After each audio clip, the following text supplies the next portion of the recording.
Morning, everybody. So, more on opening a restaurant and things that you shouldn't overlook, and I did. So, today we're going to talk about pricing.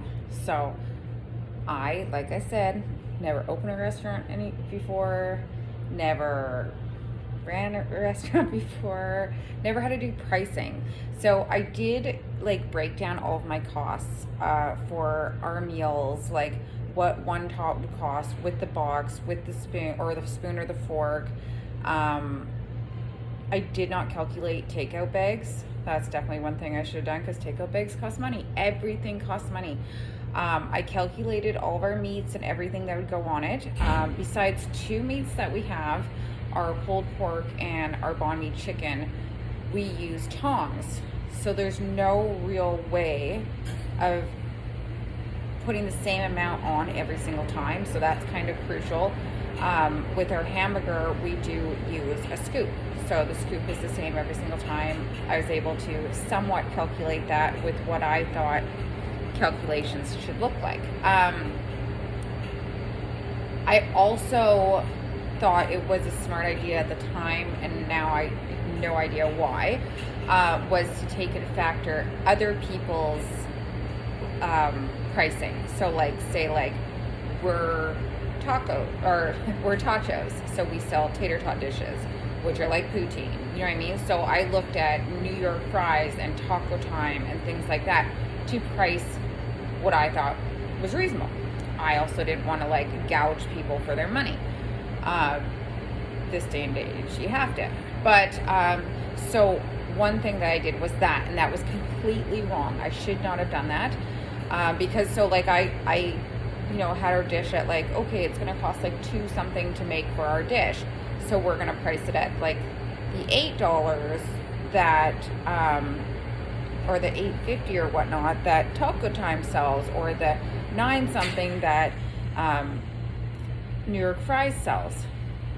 What I did not factor in is that we are tachos. We are one place. We do not buy in bulk. We do not get bulk from our distributors. We don't get from the brand New York Fries. We don't get from the brand Taco Time, which probably, and they all come, they come in bags, they come pre-made, things like that, where they're getting it at a really, really discounted price.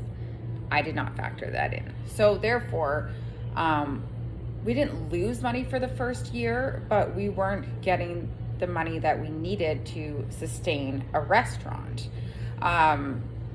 There was a couple times, where you have to like, okay, I need to move the tax money and I need to put the tax money into the payroll money, or I need to take the credit card money and I need to put it into the lease money. You know what I mean? Like those things had to happen.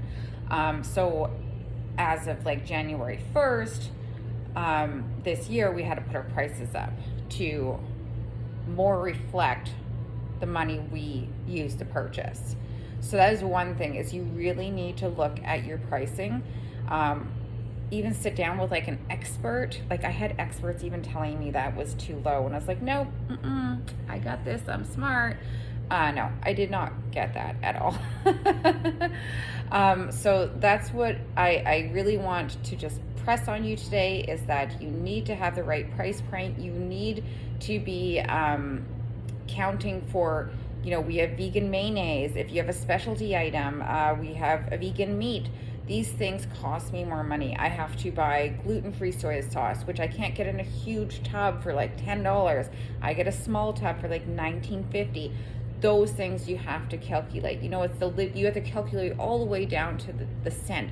You need to calculate for, again, you are not a big company. You're not going to go buy in bulk. I have to run to Fairways like twice a day sometimes to just keep up on my stock, because there's things that you don't know yet, like how much are you going to use? Those things you learn over time, like we're in it almost a year and I'm still learning. Like this next month, I'm learning, okay, I want to shop once a week, and I want to eliminate all that small store shopping, because the small store shopping is really killing me, and that's where all of my extra money, like this little cents here and there are going, and you really need to hone in on that.